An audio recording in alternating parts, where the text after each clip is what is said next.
حضرت اویس کرنی کا عشق مصطفیٰ۔ جب حضرت اویس کرنی کو یمن میں یہ خبر موصول ہوئی کہ جنگ احد میں نبی پاک کے 2 دندان مبارک شہید ہوئے ہیں تو آپ نے فرمایا اگر آپ رسول اللہ کے صحابہ کرام ہیں تو مجھے بتائیں نبی پاک کا کون سا دانت شہید ہوا ہے اور کیوں آپ سب نے ان کی وفاداری میں یہ خبر سن کر اپنے دندان نہ توڑے۔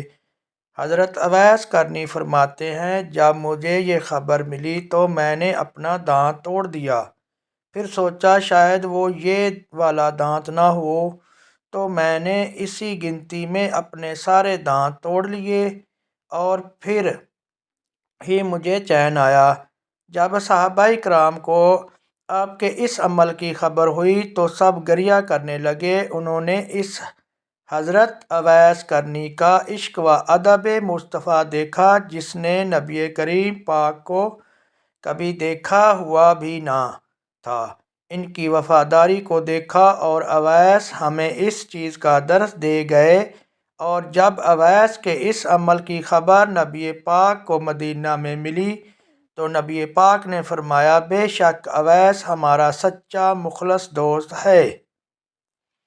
حوالہ کتاب اہل سنت نمبر 1، سیرت حوالہ نمبر 2، جلد نمبر